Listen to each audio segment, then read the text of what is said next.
What up? What up? What up? Whoa. Can't hear myself. There we go. Whew. All right. Man, we are in the building. Thank you so much. We are here live in the building, man. Whew. Had a little bit of trouble getting started just now. Yeah, dang. You would think it was the first show. Welcome in. Hopefully everybody is doing good. Thank you so much for being here. Okay, hopefully my thing doesn't go out. It's showing a little issue with the Wi-Fi. My Wi-Fi has been tripping lately. I don't know what's been going on, but they're not doing a job. So, but nevertheless, we are here, man, with another episode of Ace of Spades podcast. Thank you again for coming in, man. I am your host, Marcus, aka E. All right. I don't care what you call me, long as you call me baby. We're gonna bring that back because we coming back with the what is it called? Ace of Spades News. That's gonna be on Sundays at 5 o'clock Central Time. Is when we're going to start. So I'm looking forward to getting that. Before we do that, though, we're going to get through with this. Oh, shoot. I left my book. Oh, damn. I left my book downstairs. But this is the final chapter. This is the final part, actually, not chapter, but this is the final part. Got about 3 or 4. About 4 or 5 chapters or something like that up in there. So yeah, this is it, man. We have made it to the end of the book, man. Go ahead and give yourself a round of applause for that. Yes.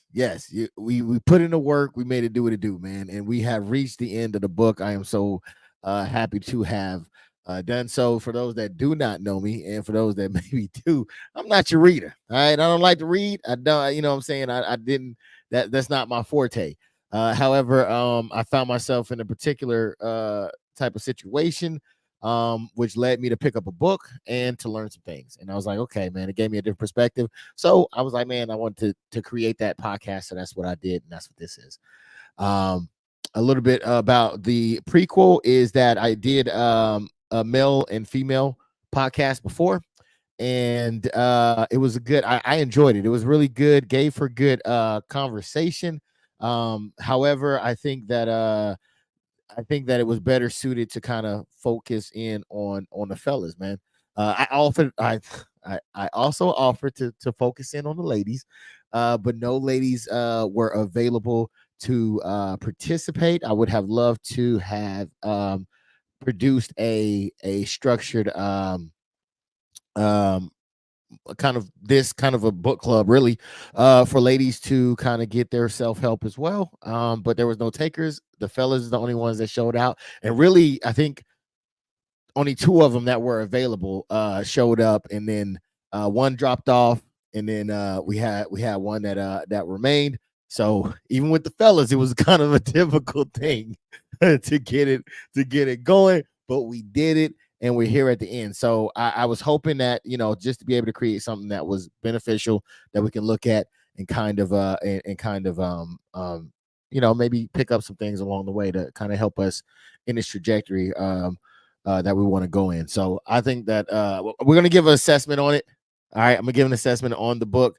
I'm going to have another podcast next week, same time, same place. I'm just going to do it. We're just going to talk about the book and kind of figure out what we liked about it. All right. So let me write that down before I forget, because I will forget. Let me write that in big letters. 5 things. Okay. All right. Hopefully I don't miss that. But yeah, that's what's going to happen. So we're going to go ahead and get right into this thing right now. Good, because I was looking to make sure that Mr. Steve was on, and he was on. I was trying to make sure his Facebook was on, and it is. So I will be trying to monitor over there. I know he does the same. But just in case, for those that may not know, born and raised from the city of Chicago, he has traveled from the Midwest and down south to pursue his passion for big and small screen storytelling with a Bachelor's of Science degree from Full Sail University. Woo woo. All right. You can find him on Instagram, Facebook, Twitter, TikTok, and here on YouTube under the handle DisRizCinematicReviews. All right. Speaking of YouTube, he has several channels under the names DisRiz Entertainment, DisRiz BoonDocks Reviews, DisRizCinematicReviews, and his cinematic gaming channel, which I believe he's going to be bringing that back. So y'all stay tuned for that one. Make sure you go sub and subscribe. And also DisRiz TV Media. Okay. He also streams on Twitch under the handle DisRiz, which he's in the middle of getting everything situated. So I don't think he's been on it in a while, but please check it out. Nevertheless, man, good content. He has an extensive experience in production of a wide variety of films, including those for the real estate industry, the music industry, documentaries, web series, commercials, feature films, and PSAs. All right, you may check out his videos on YouTube under the handle DisRizCinematicReviews. I think he's also streaming there now. I think I'm gonna pull one up to make sure I don't miss any comments over there. But help me out if just in case I do miss anything. For serious inquiries for businessman, please check him out on www.DisRizCinematicReviews.com. I don't know if he still has the merch, but if he does, you can find him at DisRizCinematicReviews.com as well. Man, y'all please put a warm welcome together for none other than Mr. DisRiz in the building, man. What's going on with you? Hey, what's going on, brother? How you feeling? Hey, nothing much, man. I was telling him, we started off with three. Now we're here with two. You know what I'm saying? And you've been here the whole time, man. And also, you've been streaming as well. You know what I'm saying? To your platforms as well. So, it's been a great experience. I appreciate that. Number one, it's been a great experience that you would. I appreciate the fact that you would share your platform. But it's been a great experience. And time. We've made it to the end of the book. I know that you've been moving, you've been relocating, and you're still here to try to make some time for me. So I definitely do appreciate it. But I want to start off by saying thank you. And next, how you doing? Man, I'm cool, man. Enjoying this Texas heat. Literally. It's hot as hell out here. I'm talking about 10 o'clock at night, 2200. It's still 90 degrees, boy. And I'm in the north. I ain't even down south, so I can imagine what's going on down there. Yes, sir, man. It gets real hot and muggy out here, so I'm glad to hear that you're here. I'm glad to hear that you finally made it to Texas and everything, man. So as a fellow, well, I ain't a fellow Texan, you know what I'm saying, but as a person that's knows Texas, here in Texas, man, welcome to Texas. I guess as best as I can say. Hey, as far as I'm concerned, I'm a Texan now, boy. Oh shit! Hey, you sound like Trap, man. He done moved in and forgot where he's from, man. He was like, "Yo, I'm Texan now." Man, for real. Like, I mean, it's been crazy just the Southern hospitality is like overboard. Like, hey, had me clutching my shit. Like, you know what I'm saying? Like, why y'all so nice out here? You know what I'm saying? But I guess it's just the Texas way, man. You know what I'm saying?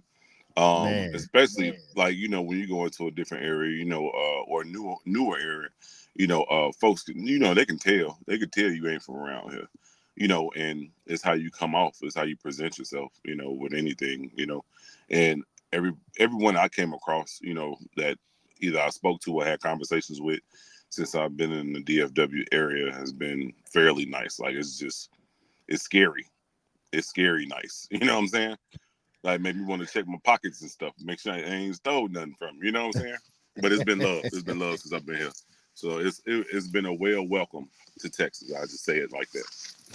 Oh yeah. Plus you got that money, so you in a good area. So I don't know what you're talking about. You the one with all the money. I ain't mad at you, man. I ain't mad at you. So welcome in. Thank you again for coming, man. I would say welcome in, but thank you again for coming. I really do appreciate it. So we're gonna go ahead and get this thing started. All right. Actually, a little housekeeping. If you can, please hit the like button. They say how's the algorithm? I have no idea, but if you can, man, please do that. Also, if you haven't already liked us or subscribed and hit the notification, please do that. That'd be greatly appreciated. And as well as you can donate too if you like to. I got a ticker somewhere with the Cash App, so if you want to donate, you can feel free to do that as well. I think I got one. I may not. Do I got one? Yes, I do. Okay. So if you want to donate, you can. The Cash App is down at the bottom. It helps to pretty much me to keep giving into the stream, adding on to the stream. So it helps. All right. No amount's too big or too small. Just to put it out there. All right. So all right. With that being said, we're gonna go ahead and get right into this thing. this is it. We're on part 8. Okay, part 8, which is men's and women's yoga of intimacy. Okay, men's and women yoga of intimacy. Normally, I shortened these up and gave synopsis on there, but I kind of went through this time because last time I don't know, I was here and I was doing the y'all, if y'all was here, y'all know what we was talking about. um but yeah, I was here. We was getting it. We was getting it. We was Did getting you it open up the in. lines? I missed last week. Did you open up No, the no, no. lines? Yeah, last week we was talking about a lot of climaxing. I think that's what it was, and learning how to climax to your brain and all that good stuff, and Kegels and stuff. So I kind of went through that kind of quickly, so I went ahead and kind of lengthened this one out so we didn't end it so abruptly, because I felt like I was just starting to get into the flow of it, right? So we're gonna go ahead and check some of these out. So they're gonna be a little lengthy, but I'm gonna come in. We're gonna do like we usually do. All right. So again, this is part 8, men's and women's yoga of intimacy. This is again from the book The Way of the Superior Man. And so yeah, that's where it is, just in case you want to follow along or join in or whatever. All right. So it starts off by chapter 47 starts off by saying, take into account the primary asymmetry. All right. Intimate relationships, is the synopsis starts, is never the priority in a masculine man's life and always the priority in a feminine woman's life. Okay, if a man has a masculine sexual essence, then his priority and his mission, his direction toward greater release, freedom, and consciousness. If a woman has a feminine sexual essence and her priority is the flow of love in her life, including her relationship with a man whom she can totally trust in body, emotion, mind, and spirit. Okay. Men and women must support each other in their priorities if the relationship is going to serve them both. All right. So everybody in their roles, man, it helps helps everything flow. All right. So let's get on into this thing. Although you and your woman are equal beings, okay? So you're equal beings. We ain't saying nobody greater than anybody else. All right, we're equal beings. You are very different creatures, though. All right, I think that's very important to remember. We are very different creatures. If she has a feminine sexual essence, her core will be fulfilled when love is flowing. For example, she can express difficulties in her career, but if her love is flowing in her life with her children, friends, and with you, I'm assuming her man, then her core will be fulfilled. All right. It goes on to say that not so for you. So it's not the same for men. All right. If you have a masculine sexual essence, then your woman and children can be loving you all day and night. But if your career or mission is obstructed, you will not feel at ease. You won't even want to share much intimate time with your woman until you have your career and mission back on track. Um, you want to speak on any of that so far? Hey, I totally agree with that.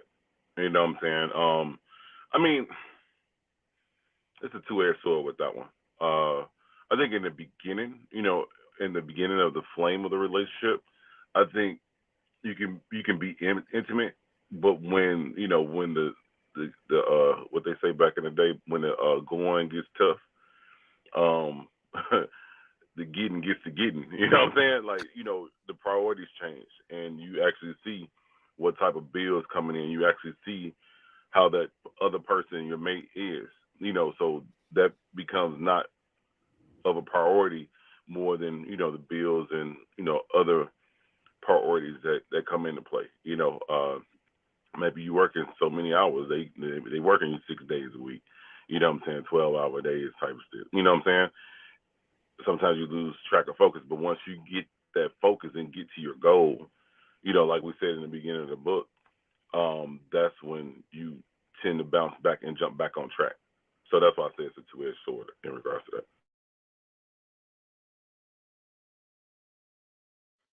Copy that. Yeah, no, I definitely agree with that. I think that um what we're talking about is that, yeah, if if we're not in our roles and we're not doing what we were basically made to do, then we're off. We don't feel we may not feel like ourselves. Um so the book goes on to say we are intimacy is going great. I guess when the intimacy is going great, your woman life is filled with colors of love. She feels good at work, at home, and in bed. All right. When the intimacy is not going so great, when your woman feels I loved, rejected, or if I guess if your woman doesn't feel loved, she feels rejected, hurt, or abandoned by you, that her day will be colored by heart. It might be by hurt. At work, at home, and in bed. Pain of unlove, what color her disposition. So basically, if she's not being filled, she will definitely color the world with bad colors. All right, or at least she'll have those. I think they talk about the rose-colored glasses, rose-colored lens. She'll have some bitchy lens. But you but for you, things are different. Okay, for men, it's a little bit different, or masculine, it's a little bit different. When your intimacy is going bad, you can't wait to leave the house and go to work. There you can be in your element, aligned with your purpose, and happy. For your woman, the intimacy is at the core of her life and colors everything else she does with the primary asymmetry in intimacy. I could definitely attest to that because it'd been time where I sit in the work parking lot. Like, I gotta go home. God damn. Shit. I do not want to do, you know what I'm saying? Because it's out of whack, man. You don't want to be around that when it's all out of whack. You know what I'm saying? So I can definitely understand that. Please jump in at any time if you see anything or hear anything that stands out to you as well. Um, Riz. Oh yeah, most definitely. Yeah, I think that's pretty much sums up what I just said. You know what I'm saying? Like, you don't want to be it, and if it doesn't become a priority, or it drops on the priority, it drops low on the priority list. Especially when you come home and it's gonna be stress this, stress that. I almost said this and that, but I know we on social media. I got to remember I've been on my Will Smith stuff. You know what I'm saying? I'm trying not There to it curse, is. but you know what I'm saying? But the thing is, that's when those priorities change, especially when you're trying to get into your purpose.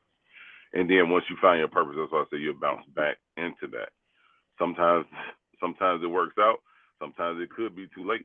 Like I was at the store the other day. I told you folks in Texas, they super nice, right? I was talking to one of the dudes, older gentleman, cashier, and he said, "Man, I got divorced. I got divorced back in 1977." I was like, "And you never remarried?" And he was like, "Nope." I was like, "That was 2 years before I was born." I was like, "But I said the same thing. If it ever came to that, I would never do it again." But that was like, it was a comical, conversation we was having, but speaking truth to that. You know what I'm saying? Because Yeah. who wants to start over with that? That I mean, nah, bro. No, fool me once, fool me twice. No, I definitely hear that. I hear that, man. All right, so it goes on to say that it goes much further than this. Okay, it goes much further than this though. For most men, their woman is replaceable. Harsh but true. Okay. And everybody knows, again, we are reading reading the Way of the Superior Man. This is not my words, okay? But I'm going to repeat it again. It goes much further than this, though.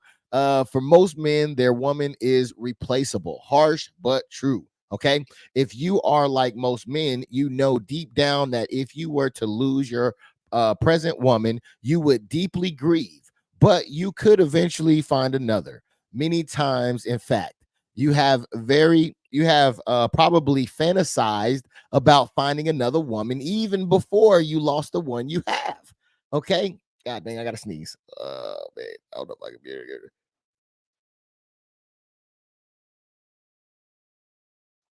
Excuse me. Uh, you can find that's my wife right there. She made me sneeze because you know what the fuck I'm talking about. You'll find another woman without any problem, basically. All right.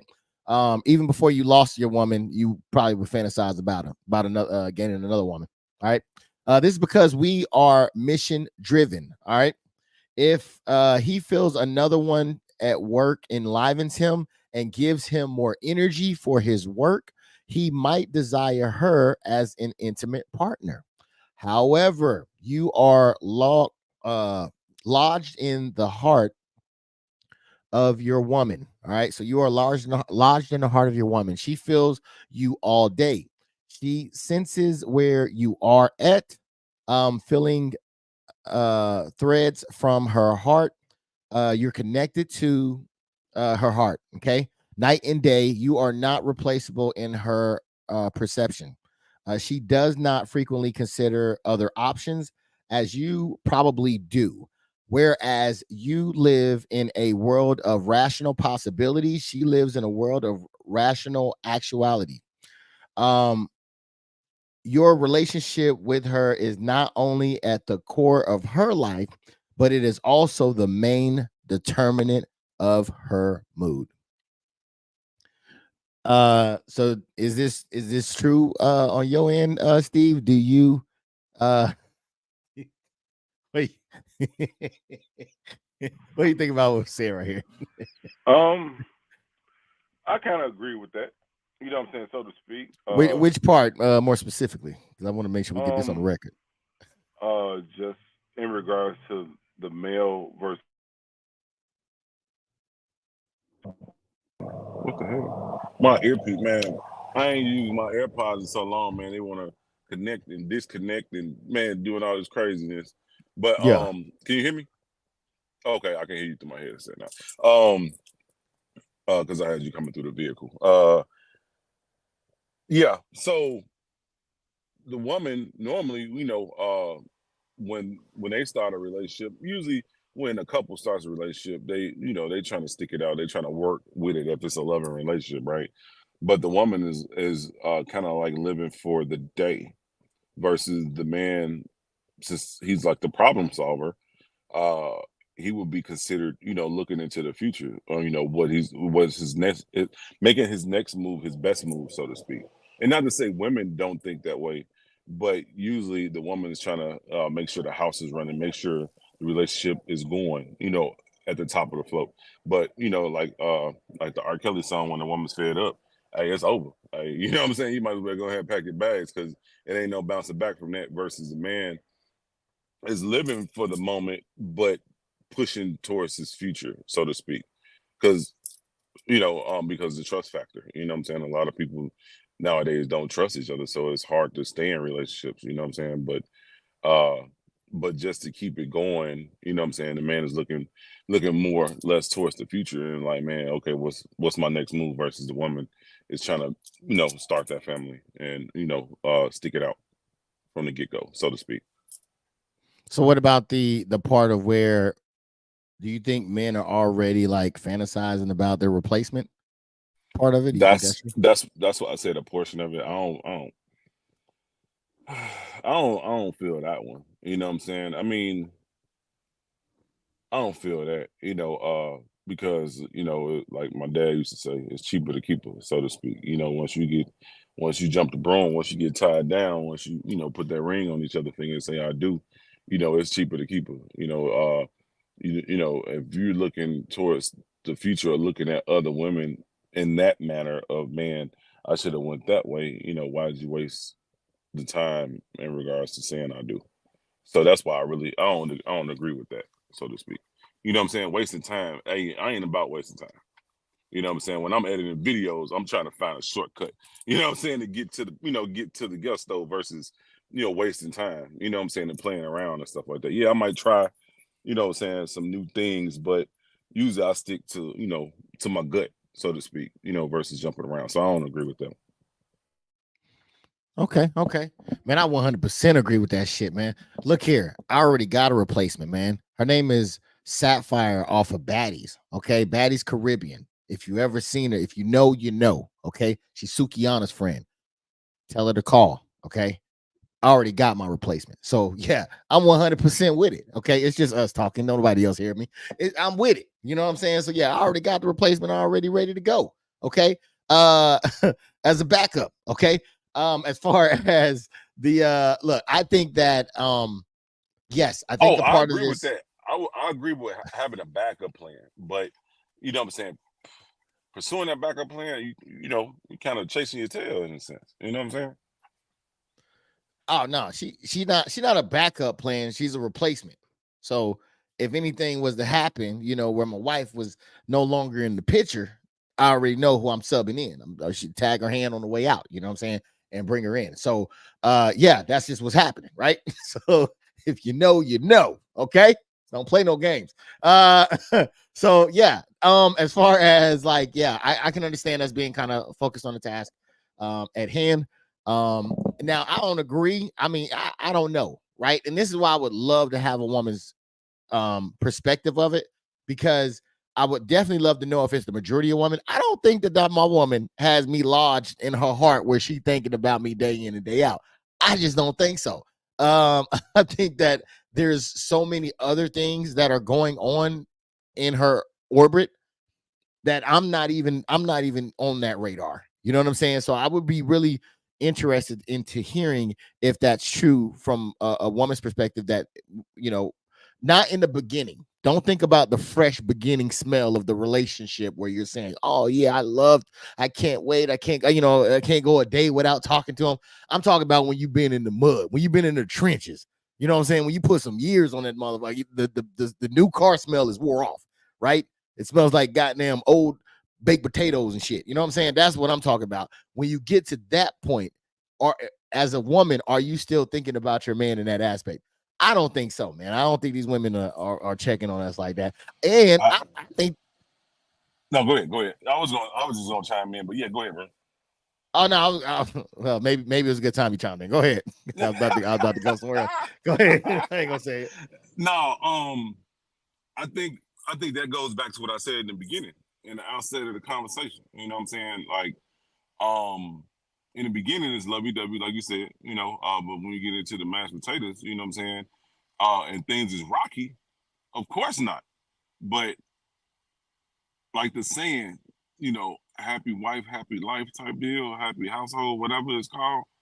Once it seemed like that's when that man finds his purpose, when that man hits his peak in regards to like everything is flowing smoothly, she's happy. And I think that will reel her back in to, actually thinking about, because it's in a sense like, especially if they know there's nothing going on, no, promiscuous activity or, cheating and stuff like that. And they know that you're there for that. I think that's when they, it piques their interest again. Like, damn, he moving solid without me. You know what I'm saying? Like, let me get myself together. It kind of almost put him in a reality check type deal. To and start thinking more. It might not be in regards to like how it was in the beginning of the relationship, but it's other things like more future goals, so to speak. That's what I'm trying to get at. Okay, all right, bet that. All right, we're gonna push on. It says, our culture has become so anti-feminine that many women are trying to deny their feminine core desire and adopt the masculine way of dedication to mission. All right, by denying their feminine essence, such women are uh predisposing themselves to emptiness of heart, depression, and bodily symptoms of disease. Um, why are you gonna text? I'm sorry, I got a text message from Ashanti. I don't know why she texted me to ask you if she can borrow your car, Steve, but she could have been and typed that in the thing. I don't understand this girl. I got you, cousin Shanti. I got you. Man, Go get the key. I don't know if my mom on here, but F her. All right, so and bodily disease, right? So in I'm up there tearing up stuff. likewise, you must not deny your woman's feminine essence by feelings, by feeling or saying to her, your life seems to revolve around our relationship. That's not healthy. You should have your own life, your own direction, your own career and friends. Stop complaining about our internet problems, and I guess our intimate problems, and get a life. Okay, let's start with that. What do you think about the culture of anti-feminine, the women being anti-feminine, and the thought of you shouldn't tell your woman that to get a life and do her own thing? Well, okay, I'll say the anti-feminine one for last, but in order for her to get a life, man, that's, to me, that's, I wouldn't say it's harsh, but the thing is, because in a sense, when you get married, you are her life. You took her from her father. You know what I'm saying? You took her from her family, so to speak. So in a sense, like, she's looking at you almost like a father figure, not her father, but like a father figure, like a leader, so to speak. So to push her off and tell her to get a life, you know, that can create jealousy, because when she started getting a life, started doing her own thing, you coming up with the questions, why we ain't doing this, why we ain't, you told me to get a life. Now you got some tit for tat going on right there. But if you at least show her, or do things, set up a schedule where you do things, but let her enjoy herself and you enjoy yourself. I think when you meet in regards to that schedule, I think the intimacy would be better in regards to that, if I'm making sense. Versus just kicking out, or kicking them to the curb saying, get you a life. You know what I'm saying? Because then, like, she started hanging out with her girls, doing all this crazy stuff, clubbing and this and that, whatever the things that that you frowned upon in the beginning of the relationship. Now she's doing that, but she gonna hit you with the, with the rebuttal. You told me to get a life, so I'm getting a life. You know what I'm saying? Doing the things that she want to enjoy. But when it comes to anti-feminism, I wouldn't say they would be anti-feminism, or anti-feminist. Uh, most of the women that I've talked to are very feminine, you know, um, and they're not against feminism. So that one is kind of, that's kind of like straddling the line, with them being anti-feminism. If that makes sense. All right, all right. And just so we clear, it's not, we talking about anti-feminine, not feminism. That's a whole different ball game. Same difference. Same difference. Jacarly says, what do she need a life for when I'm all she needs? That, come on, man. That's what I'm talking about. Ain't that? Won't he do it? All right. So welcome in, Lee. No, dude, I actually think differently. I think that the culture is more anti-feminine. Anti-feminine. I think that women have made it, and I think, of course, we can go down a conspiracy thing, but I think that it's been made so that they're more on the masculine side of things. I don't think that back in the day, and that's what I kind of get the feeling of from this portion right here, is this is kind of like back in the day type shit, right? Where how many women now were in the kitchen with their grandma cooking growing up? How many women have stuck to those traditions? How many women have their kids in there cooking with them? Like, not on like just special occasions and shit, like religiously in there cooking. No, this is how you do it. There's so much so that the kids were cooking damn near 4-course meals, right? How many have sharpened those skills? How many have had their, them cleaning, laundry, all these things, right?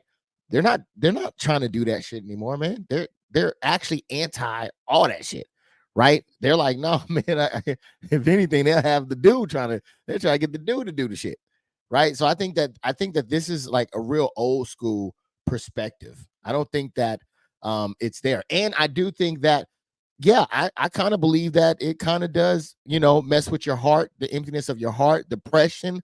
Man, so many people are depressed, right? So many people are freaking depressed, man. I think that they mess with the depression. I think that they mess with body symptoms. It says body symptoms of diseases. Man, I'm telling you, I believe that because everything is out of whack, right? Even if you look to us, how we eat, our diets are out of whack, right? So now we got diseases and things going on, right?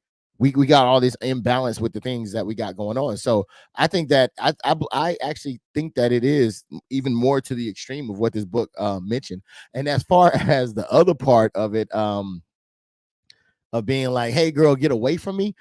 Okay, I think that there's women out there, but I don't think that's the majority of women. I would love to hear from a woman, but I don't think that's the majority of women. I don't think women want to be with men like that. I don't think they want to be up under men like that. Most of the women that I've known want to do their own goddamn thing. They are not trying to kick it with you. Matter of fact, they don't even like you. They don't even fucking like your ass. Real talk. Like just the way that you breathe annoys them.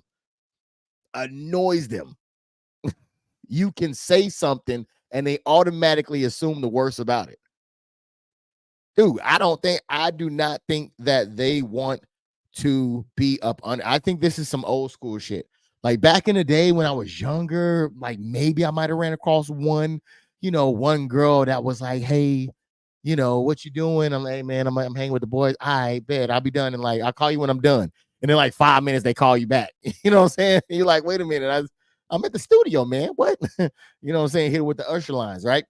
And then they call back again. You know what I'm saying? So I've only experienced like maybe once or twice to where somebody just wanted to be up under you, wanted to know what you were doing, were around you. They ain't doing that shit now. Hold on, man. Let's see what Lee talking about. They ain't doing that shit now, man.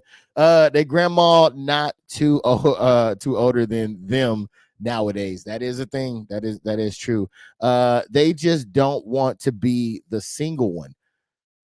Yes, I can definitely see that, man. I can see that too. And I'm yeah. That's why, like, with that being said, like, speaking of today, I totally agree with that.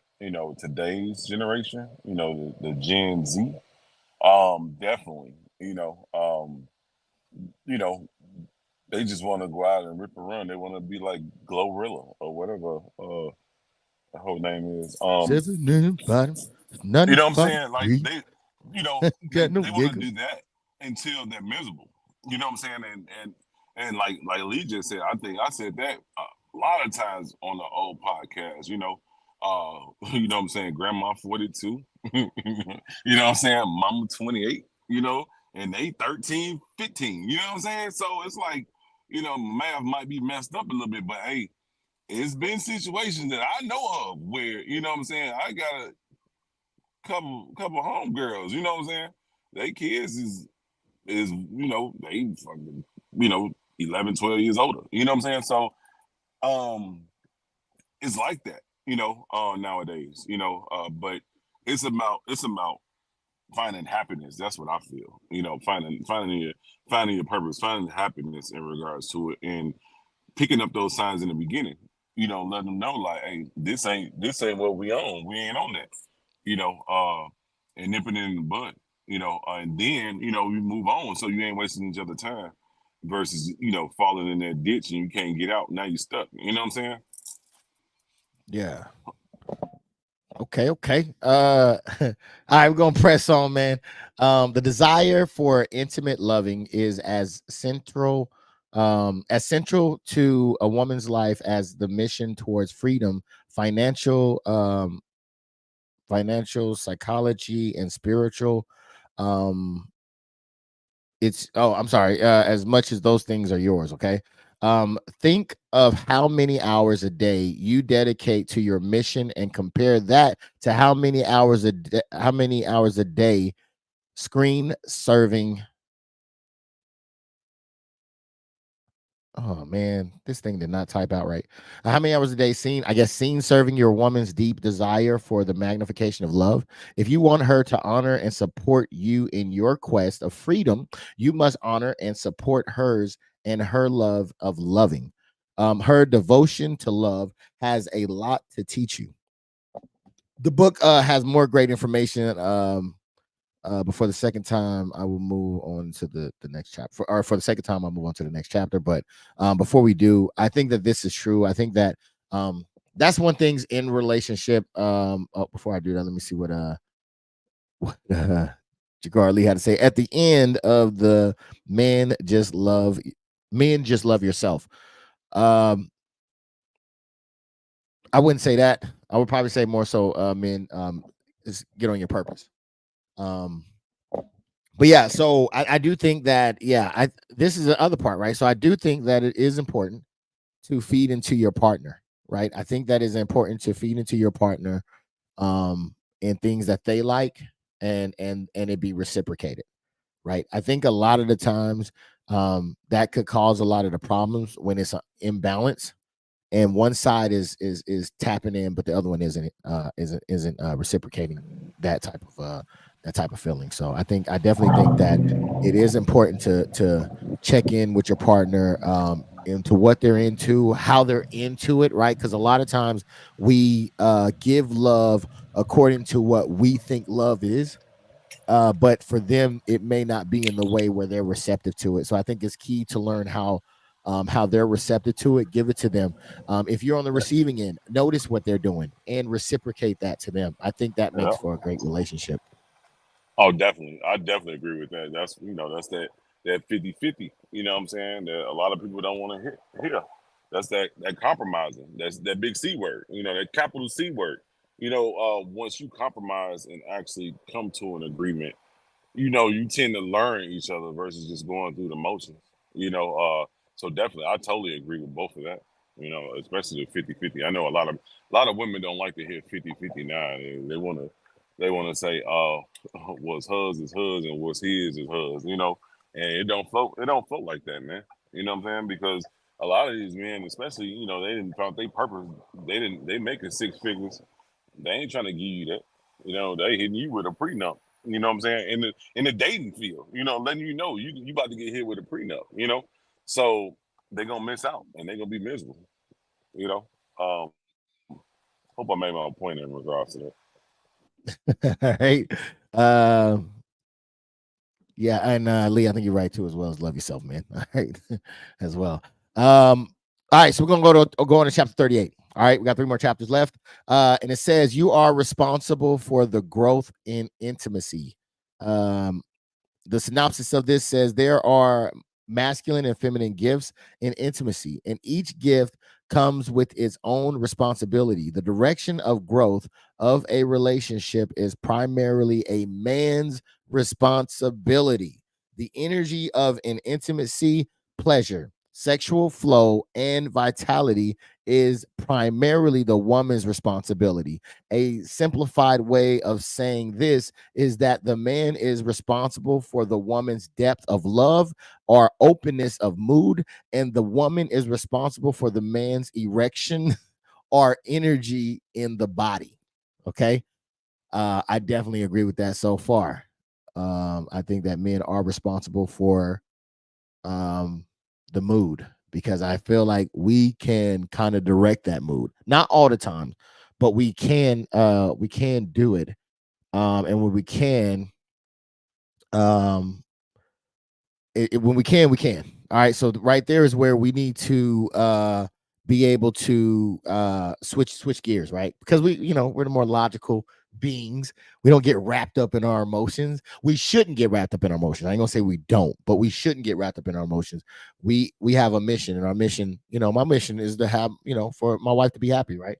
To and not necessarily happy life, happy wife, happy life, but just because I'm a person, right? So I try to when she's in a funky mood, I try to get out that funky mood, right? So we have the ability to do that. It would be unfair for them to try to do the same when they're so wrapped up a big ball of emotions, right? If you've been with women and once that switch flips, you don't even have to flip. They once they feel offended or whatever they feel, it's rarely any any chance that they're going to step outside of themselves and see it from another person's perspective, right? We have that ability to be like, okay, well, this situation isn't that big. Let's, she's a little bit off. Let's reel it in.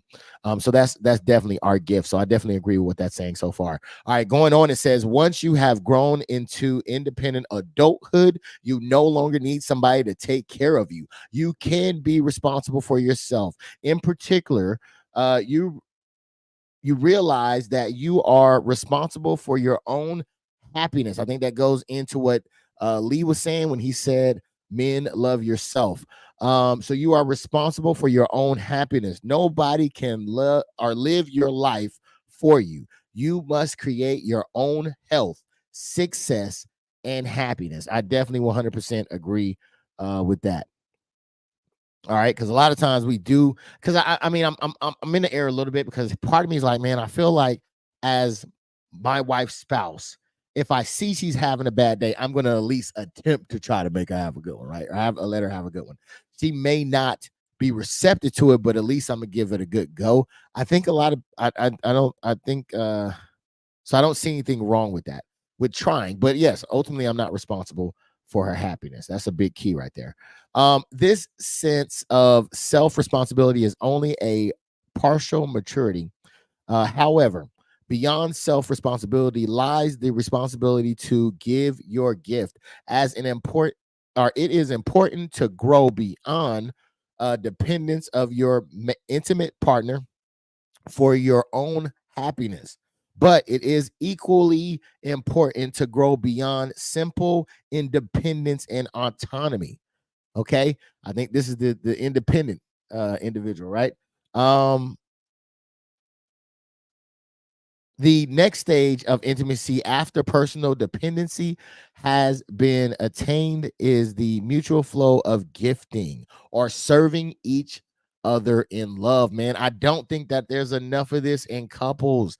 I definitely don't, fellas. Make sure you're pouring into your women, okay? If you hear me, make sure you're pouring into your women out there, okay? And vice versa, women do the same, but men definitely make sure you're doing it, okay? A lot of times we just want to receive, sometimes, we gotta be givers. I don't mind being a giver. You know what I'm saying? Let the love flow. You know what I'm saying? So you got to definitely make sure you're pouring in them. Ladies, all right. I hate when I see this. But be open to receiving the love. Okay. A lot of people like to be like, man, you tell fellas, how many fellas out there? And Jakar said, my cup is empty, brother. You need to find a way to fill that back up. All right. How many fellas out there? How many of y'all be like, hey, babe, you look so good, just for her to roll her eyes or be like, oh, whatever. You know what I'm saying? Like, ladies, take the compliment. Okay, if your man say he looks good, say thank you, baby. I appreciate that. All right, you can even throw a compliment back. Damn, you look good too. You know what I'm saying? Thank you. You look good too. Learn how to receive it. I don't know what it is about ladies that where they just can't receive a compliment, man. Learn how to receive a goddamn compliment. If he's giving you that love, take that love. All right, take that. All right, it goes on to say, as mentioned before, women often get lost in their moods. Okay, she can't get on a roll of hyper nervousness, or she can feel dejected and mope around the house surrounded by a black cloud. This can be difficult for a lot of women to climb out of. So it is our job, men, to help pull them out in a loving way. Like I was saying before, it is our job to do so. Okay. The point is not to be her therapist, but to be her wake-up call, a heart opener, a reminder of primacy of love. If it takes more than 5 minutes to open her into love, you're probably talking too much and acting too little, or perhaps you have forgotten your true purpose. Okay, it's not that your cup's empty, you just forgotten your true purpose, Lee. Okay, learn your true purpose, man. I had a friend that I was talking with. He was going through some lady stuff, and I don't know how, he's a person that can talk, and I tried to let him know, man, sometimes less is more. You know what I mean? When you're sitting there hitting them with the logic, it's just not being received as well as you may think it is, man. Say less, do more. Okay, actions, actions, actions, man. It helps. Trust me. All right. Next is okay, so next we go on. It says your masculine gift is to know where you are, where you want to be, and what you need to do to get there. Directions, fellas. Directions.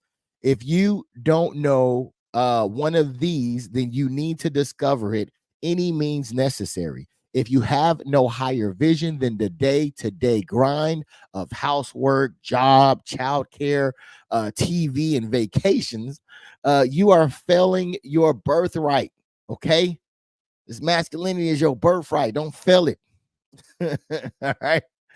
Your woman will feel cheated and ungifted by you, as well the world, or as well as the world, as well will feel cheated by you. Okay. And they will both give you less of their gifts in return. Okay, this is one of those things, man. I hate to hear that the homie's cup is empty, but in order to get poured in, sometimes you got to pour in to somebody else, right? So I think this is kind of what that's talking about. You know what I'm saying? Of getting that gift and pouring it in, and being able to receive it in return as well. Let me make sure normally I'll have Steve here, so I'll be clicking on the background, but I want to make sure I didn't miss anybody on Steve pages as well. Oh, Gallimore. All right, we got Blackthorn. It says Sergeant Gallimore is amazing, was an amazing leader, and held such an impact, or I guess held such an impact in my life. Love you, dude. I'm pretty sure he definitely, matter of fact, I know he appreciates that as well. Don't forget to hit the like button on his stream too, man. Hit that like button on the stream. Show him some love. You know what I'm talking about? All right.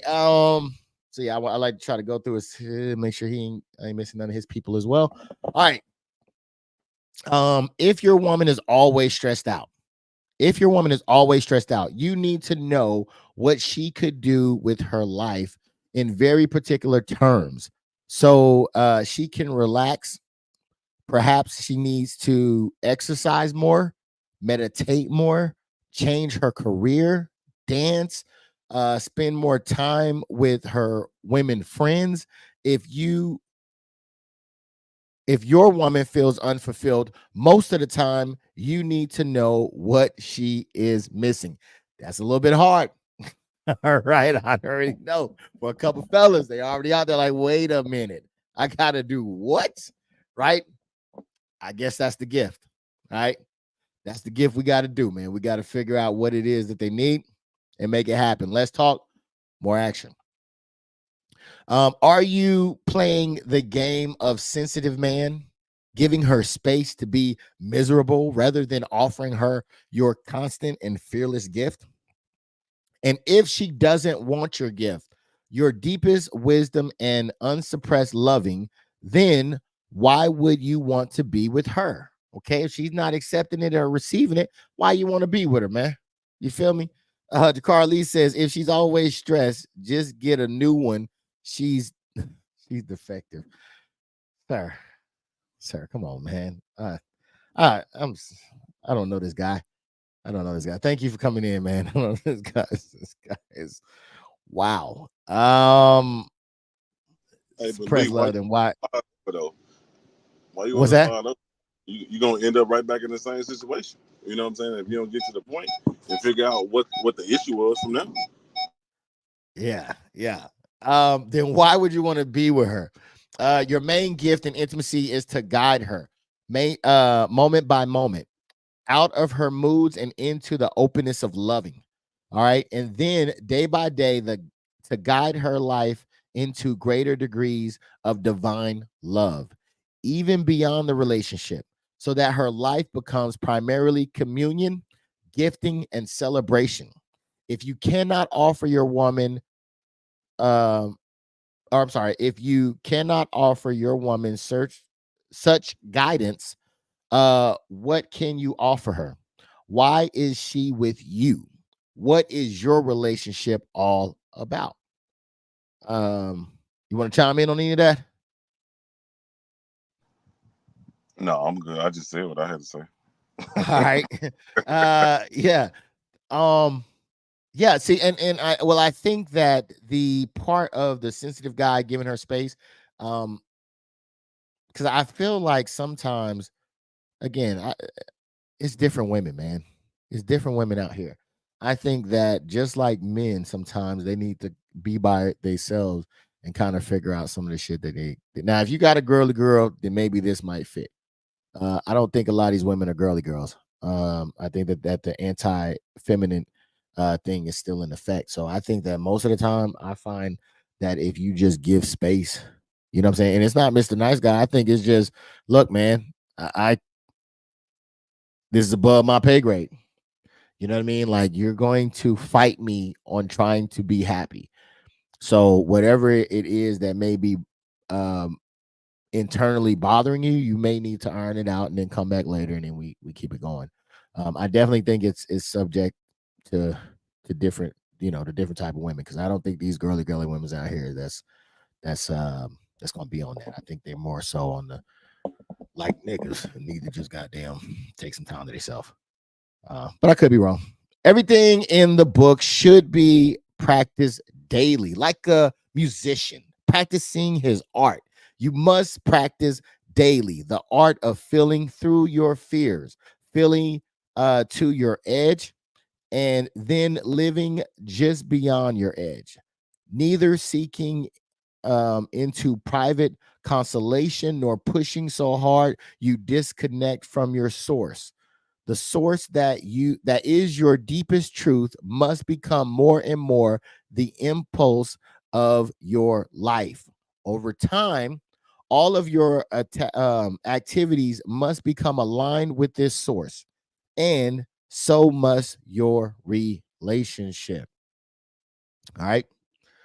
Because you probably tend to become lost in your thoughts, you are in your goals, in your projects. One of the main gifts your woman can offer you is getting you into your body, into the present, into love, which connects you to your source. Through her touch, her loving, her attractiveness, she can also give you energy so that your whole body becomes like an erection, full and alive and ready to penetrate the world into love, man. You got anything on that so far, Steve? Negative. Oh, negative. I think that was straight to the point. You know what I'm saying? All right, bet that. I Bet ain't that. Yeah, no. Yeah, no. I think that again, man, I think these are different women. I ain't gonna lie to you. I think these are different women because um I don't I don't think that, well, I don't know. I don't know if this is this generation, man. These generation ain't lovey, they not touchy feely, right? So maybe that's why men are depleted, right? Maybe that's why they're flaccid, right? Because they're not getting touched, right? I think it says something about through her touch, her loving, and her attractiveness, she can give you energy. A lot of these motherfuckers is running around on E because ain't nobody touching them. Motherfuckers ain't touching, get touched. How many times your woman just come and just rub your back, rub your leg, you know what I'm saying, or touch you? The women are so in fear now. They are so in fear in these relationships that they don't even touch you because they think that if they touch you, it might turn you on. And then she's gotta be intimate with you. That I've heard that before. I've actually heard that before. It's like, oh no, I don't want to. As soon as I touch you, then you're gonna want to do something. They in fear out here. They don't even want to do that. So much so that they leave you around here empty, flaccid, not erect, like ready to penetrate the world. You're flaccid out here. It's crazy, man. All right, so it goes on to say, without a woman to serve your present embodiment of love, you'll find yourself focusing more on projects and staring at the computer screen, churning thoughts in your head and seeking future goals of financial and spiritual freedom. Meanwhile, you have lost touch with your present, um, with your body and your woman. I definitely agree, because that's one of the things that said it could draw you in. Just the touch can bring you back and take you out of your head. I don't think women understand how powerful it is to be Hey, able to draw you out of wherever you're at in deep thought, detached, and bring you back and bring and connect you, to what's going on in the present, man. What you saying, Steve? no, I was definitely agreeing with that.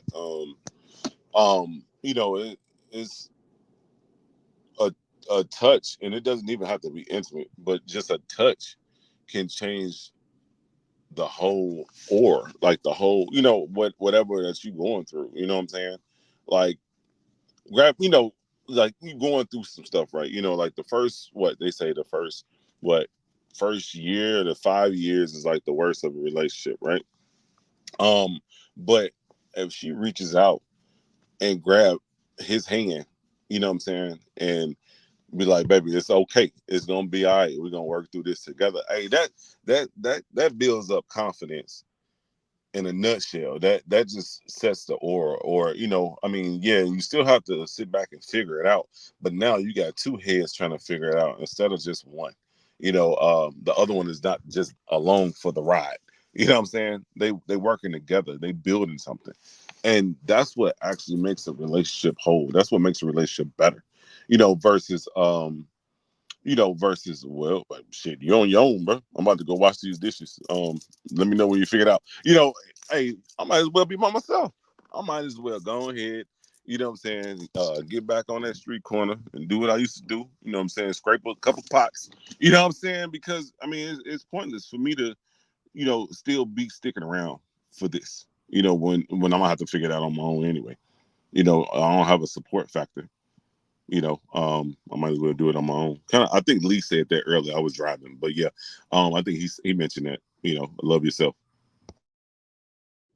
Yeah, and it, and I ain't gonna, these heifers out here. I ain't gonna lie to you. These heifers, they they goddamn selfish as shit too, right? They because you know what? But the thing is, I'll though, tell you, they're like, you know what?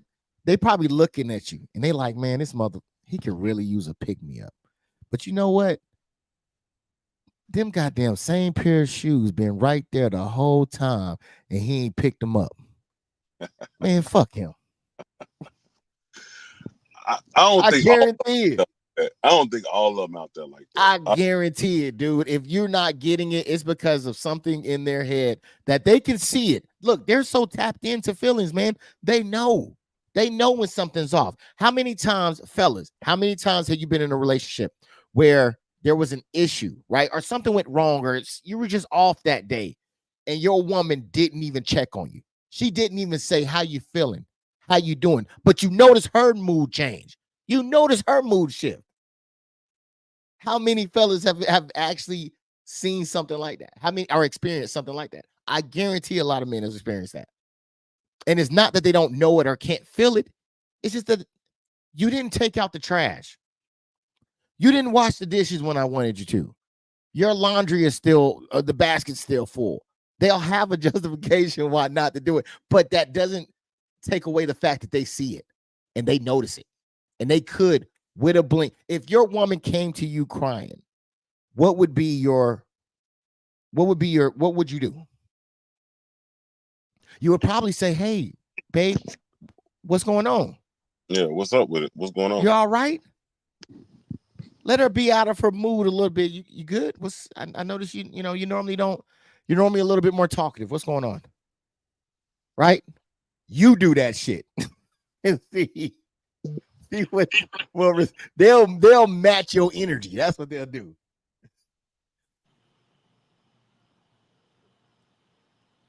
All right, try to give you some time to get in there. All right, all right. No, I was just listening to you. All right. I feel you. I feel you. I mean, but like I said, I don't think all of them. I think there's a few out there. You know what I'm saying? I would never say all. I would never Yeah. say all, but Yeah, I definitely do think the majority. Yeah, I feel you. I feel you on that. Even if it's 51-49, I think the majority. You know what I mean? Oh, we're back to 149 again. All right. Yeah.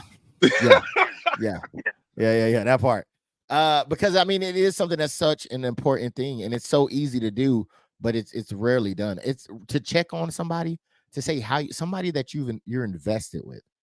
You know what I'm saying? Like, I feel sad for a lot of men that go through that they're not getting checked on.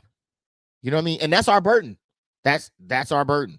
You know what I mean? Like, it's known that babies, women, and puppies are the only things that get loved unconditionally, right? That's just our burden. That's just what we're up against. But yeah, it just, feel sad. Man. I'm a very empathetic person. I feel sad for an individual like that. Women may not want to receive your gift. The book says your woman may resist your gift, and so may the world, but you have no choice. Live at your edge. Love as fully as possible. Let your body be erect with energy so that your deep source energy, let your body be erect with the energy of your deep source, and take full responsibility for giving whatever love you have realized to the world and your woman. Both will seem to refuse you and seduce you until you can feel through them. All right. Feel through your woman and the world, and die in the giving of your gift. Bam. All right, man. Yeah, give your gift. That's all. That's all you got, baby. Get a gift. All right. All right. So we're gonna go on to 49. But before we do, I want to make sure that Steve doesn't have anybody. Oh, Steve. A Blackthorn said, "Hey, Sergeant Gallimore is amazing. Was an amazing leader and held such an important or impact in my life. Love you, dude." Hey, I appreciate that, Blackthorn. If you're still in here, I meant to address that earlier, but I was driving. You know what I'm saying? It's still 100 degrees out here, but it's dark as hell out on these Texas streets.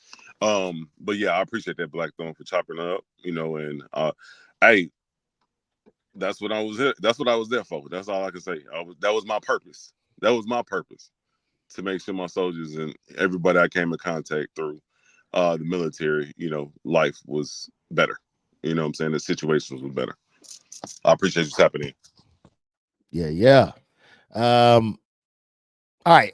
Thank you, everybody, again, who's in here watching, lurking, talking, not talking. Appreciate you guys. Make sure you hit the like button for me. And subscribe if you haven't subscribed as well. All right. So we'll move on to chapter 49. Insist on practice and growth. All right. Direction in life is a masculine priority, says the book.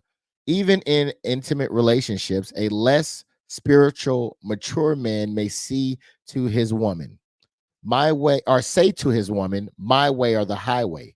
A man in this process of growing often soft in his direction and seek a compromise with his woman, playing Mr. Nice Guy.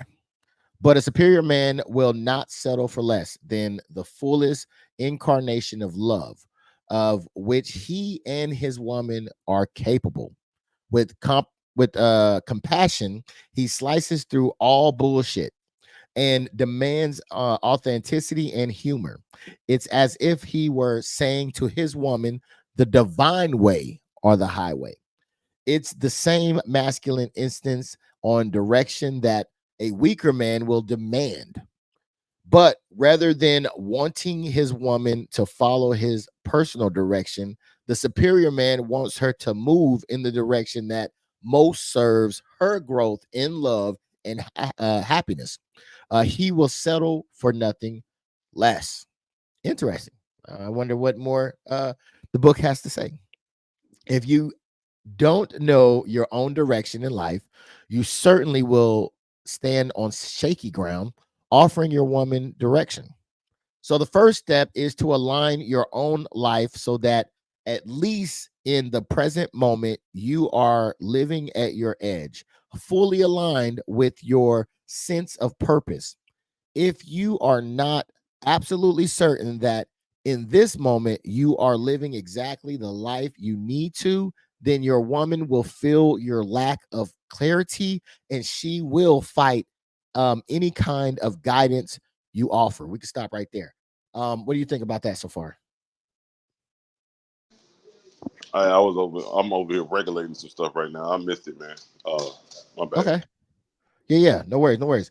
Well, I think that I think that's true. Look, you got to have a plan.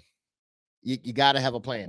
If you don't have a plan for your life, then how can you then guide the people in it? Right.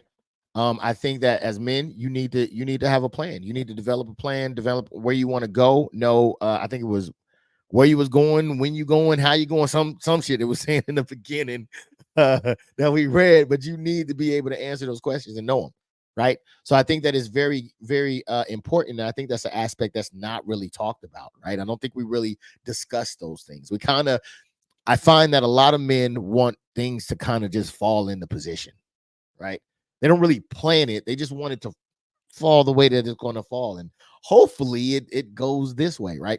I think that we need to start making plans and put things in alignment and in order as well. Okay.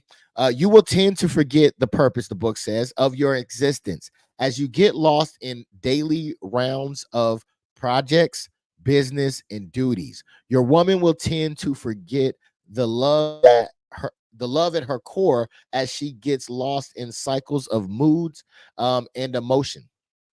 As a gift to both of you, you must cut through your own nose to the sorry. As a gift to both of you, you must cut through your own nose to the ground stone mentality, as well as your woman's inconsentment, um, in sadness, fear, and anger, and reveal the truth. Any obstruction that or any obstruction to that depth by yourself or your woman must be cut through in the present moment so your gift may come from the deepest source. All right.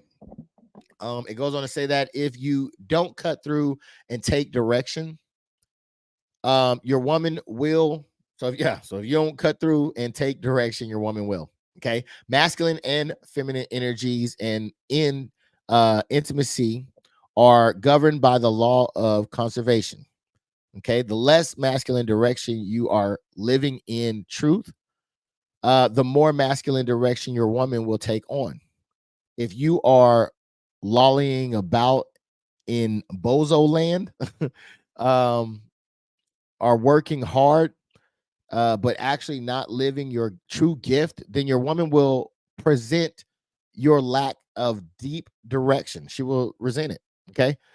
She will begin to take on the masculine blade herself in hopes that you feel the urgency to connect to your depth and really give your gift. I do definitely agree with this. I think that if you don't take the rings, she'll take the rings. She won't have any option, right? The ship has to go somewhere. And so if you're not the one guiding it, I think that it's only logical that she would be the one to pick that up. So I definitely think that that would be a little crazy as well. Yeah, I agree with all that. I agree with Okay. all, especially with taking the reins. I know we talked about that before. Mhm. I think it was on the Queen of Spades in regards to it. Like, the female, like, what I'm saying, she gonna eventually take the reins and then come to a realization like, why are you here, so to speak? You know what I'm saying? And to definitely touch back on what you said before in regards to cutting through the bullshit, get straight to the point. When your woman knows that she has a no nonsense man, it's gonna be straight to the point. Will Smith, straight to the point. You know what I'm saying? No chaser, and we're gonna get down to the root of it and move on. You know, versus keep soaking on this same situation. So yeah, both of them, I agree with that. Yes, sir. Yes, sir. All right. Both of them said, or the book goes on to say, since at your core, however, you are masculine, her masculine attempt to cut through your lollying will depolarize you. You will bash heads with her like two rams. Excuse me. Since both of you are in your masculine. And if you move into your feminine, things may get worse. A deep habit may develop wherein no matter how strong you are in the business world, you become pussy whipped in your relationship. Your woman gets sharp and masculine. You become falsely receptive and agreeable. And meanwhile, both of you are feeling like vomiting. What do you think about that, man? Hey, what Pop say? I ain't... Don't be pussy whipped. Reverse that. Hey, yeah. I feel that. I agree with that. You know what I'm saying? Hey, oh man, he had to go there. Man. Hey, R.I.P. Pops, man. It just jogged the memory. My dad used to say that all the time. That's why, you know, that's why I'm in the position of where I'm at now. You know what I'm saying? Never felt victim to that, you know, the latter. But, you know, just like Pop said, you know, don't be whipped. You know what I'm saying? You got to whip it. Yeah, you got to flip that. Enjoy life. You got to flip that. You know what I'm saying? Yeah, I definitely agree with that, man. I definitely do think that, yeah, 100%. All right. So it talked about this before in the book.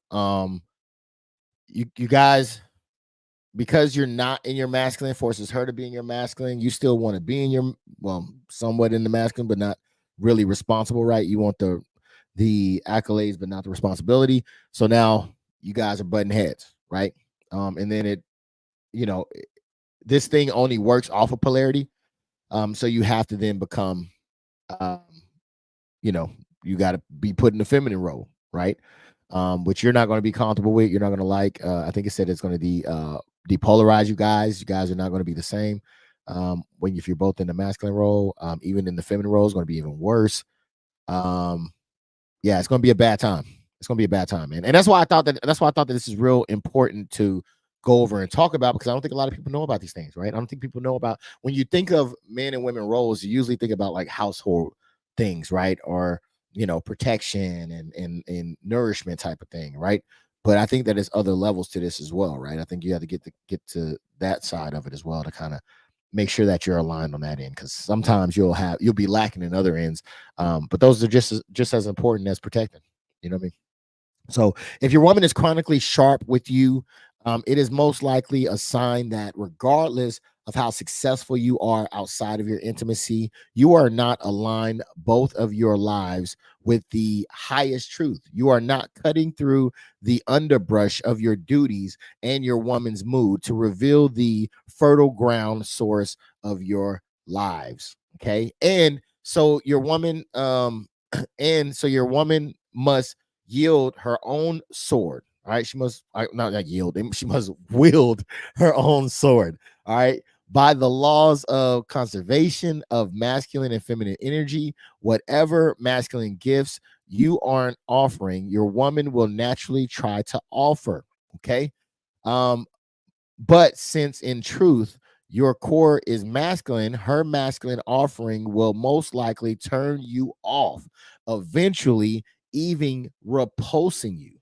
I think this is 100% true, right? Because you're attracted to feminine, right? To have another masculine there is going to be like, whoa, wait a minute, right? Don't you open my door and get off me. You know what I'm saying? Why are you pulling out my chair? You know what I'm saying? If those things were happening and then it kept happening, you're going to be repulsed by that shit. You're going to be like, man, wait a minute, right? Why am I following you? Why are you in this position, right? This doesn't feel natural, right? So I think that it could eventually cause some issues and maybe even repulse you, right? Right. Just imagine if you was walking on the street and your girl pulls you to the inside and she pulls on the outside. You're like, what is you doing? I was thinking the same thing, brother. when you said that. I was thinking the same thing when you said that. I was thinking the same thing. You know what I'm saying? She gonna give you her purse and she gonna walk on the outside. Yeah. That'll be a messed up situation. But you might as well just go ahead and switch draws and pennies. Then it's over. Yeah, go ahead and put that Victoria's Secret on, man. Man, what? You are entirely responsible for cutting through your own laziness, addiction, and unclarity. There's nothing to wait for anybody to blame. All right. Whatever techniques are appropriate, use them. Try talking with your friends, using therapy practice, meditation, or prayer, going on a vision quest, reading scriptures, all right, walking in nature, keeping a journal, or studying what the teacher remember, or studying with the teacher. Remember that your success with any method you choose depends entirely on your actual commitment to discovering your deepest truth and aligning your life with it. All right. You could meditate until you're blue in the face, but it won't work if when it comes down to it, you rather masturbate, read a newspaper, or watch TV, then cut through your addiction, discipline your daily life, and give your gift from your deepest, most blissful source. Excuse me.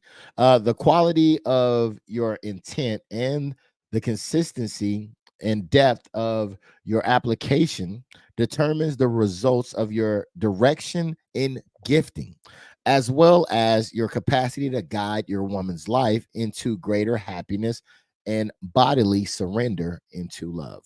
You got anything to put on that? No, I think it was all brought out straight to the point. All right, bet that. We're going to chapter 50 then. All right, there's 51 chapters. Thank you so much for sticking with me thus far. Again, hit the like button. It doesn't, yeah. Let me see, man. Did anybody hit the like button, man? Come on, man. Let me see here. I got one like. I got one person that hit the like button.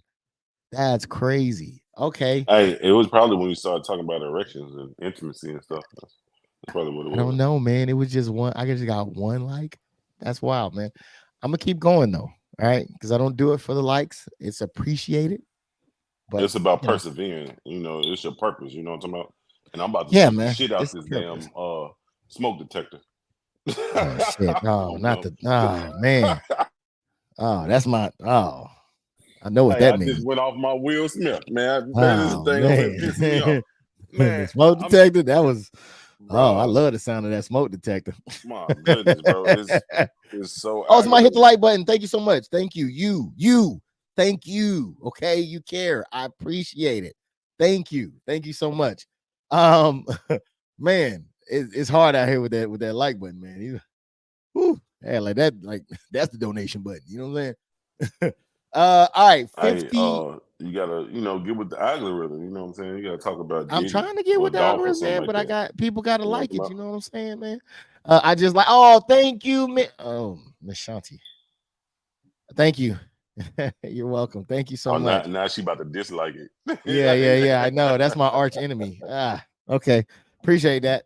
All right. So we're on chapter 50. All right. Restore your purpose in solitude and with your man. I'm sorry, with other men. Pardon me, with other men. Wait a minute. No Diddy. All right. A man rediscovers and fine-tunes his purpose in solitude, in challenging situation, and in the company of other men who won't settle for his bullshit. But women strengthen their feminine radiance. Best is the company of other women in mutual celebration and play. A man must arrange for both forms of restoration, his own solitude and men's gathering. Sorry, man, I got a burp. or sneeze or something, and his woman's time with other women. Okay, it just ain't coming up. Hi. If you spend too much time with your woman, you will rub off on each other in the worst ways. Okay. In order to get along together, she will begin to adopt your masculine patterns of speech, denying her infinity. I'm sorry, denying her feminine desire to flow in play and pleasure without having to make masculine style sense or fulfill a purpose. Um or fulfilled a sorry, I seen something jump on my screen. You will begin to adopt her feminine patterns of touch and affection, denying your desire to get down to it with your mission or your woman. Instead, you will find yourself pecking your woman on the cheek or giving her hugs and pats of lovey-dovey reassurance. In short, the goddess and the warrior will become neutralized householders, sharing only the mildest play of sexual polarity. All right, we'll stop right there, man. What do you think about that? Hey, that sound like Wonder Woman and Superman meet, and and they evenly match. Like, what I'm saying, is not going anywhere. It's like pushing towards her side versus him continuing to be in Superman. He's standing in Clark Kent road, and she's being Wonder Woman, taking over. You know what I'm saying? Running, well, not taking over, but running the show. She don't have any choice but to take over. You know what I'm saying? Because she's put in that role. So that's what that sounds like to me. Okay. Um so yeah, so I think that I guess I could kind of agree with it in a sense of where she'll start really kind of adapting or picking up your slang, you know what I'm saying, talking the way that you talk, maybe behaving the way that you behave. And I guess that maybe the same can be said for the opposite side, is that you might be picking up some of her things, maybe a little bit more sensitive, lovey-dovey type style. So yeah, okay. I guess I can kind of understand that. I guess you need your proper outlets to be able to kind of get around people, like-minded individuals, to keep sharp. You know what I mean? So, in order to enliven her feminine core, your woman should spend time every day in absolute abandon and celebration.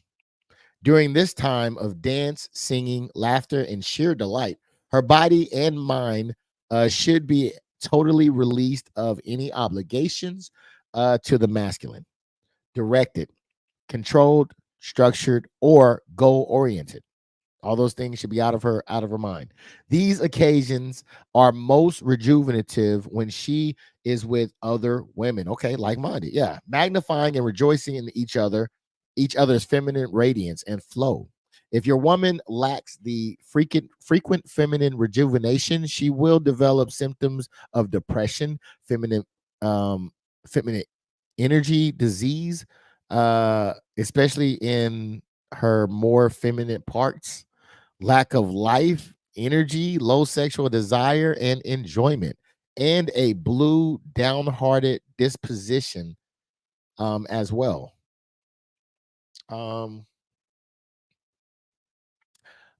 I think this could be true, right? I think that if so, yes, I think it's good to have girl time, right?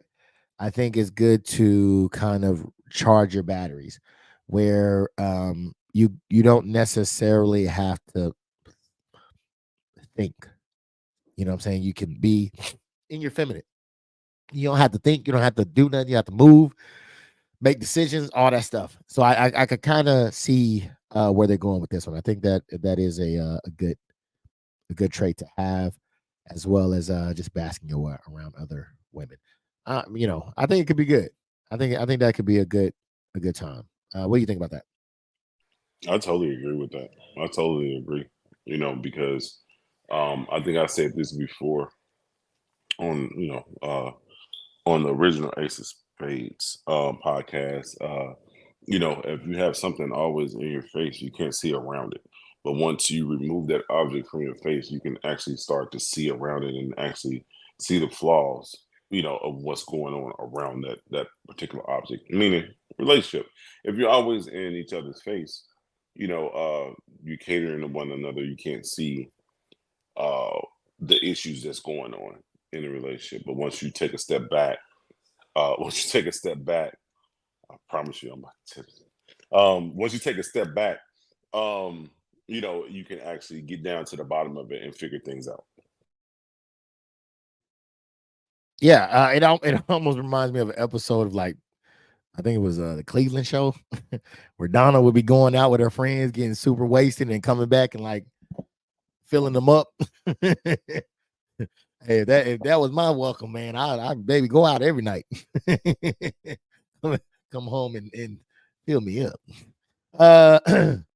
But yeah, no, I definitely get it. I think that it is a moment to kind of let go, let loose, let your hair down. You know what I'm saying? You gotta be careful with some of these hookers though, man. They bad for relationships. I think I ain't gonna get into that though. It's good. Do it. Have fun. All right. Much of the modern man's movement has concentrated on men reclaiming their inner feminine energy.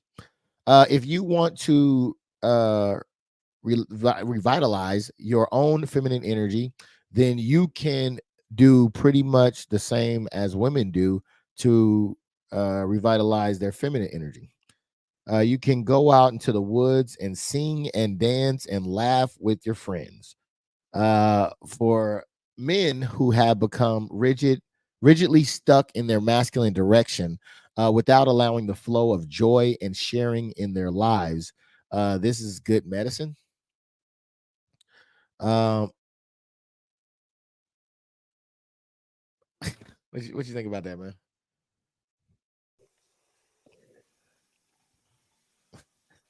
I don't know. I don't know. Hey man, I don't know. Hey man, yeah. I don't know. I'm just saying. No Diddy. I don't know. Come on, we here. We here, dog. We here. Yeah.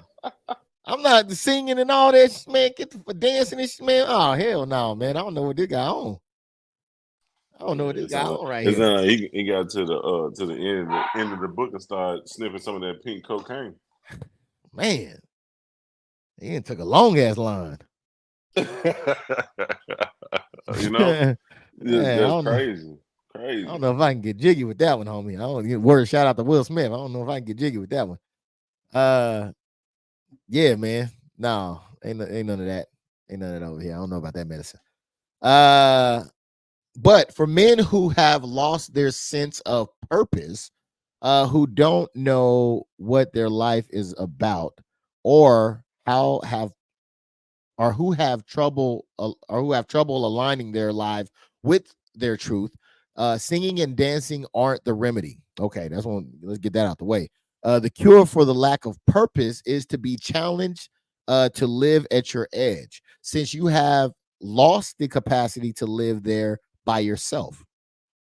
The two ways to bring you right to your masculine edge of power are austerity, which is kind of like a sternness, and challenge. All right. Austerity basically means to eliminate the comforts and cushions in your life that you have learned to snuggle into and lose weak fullness.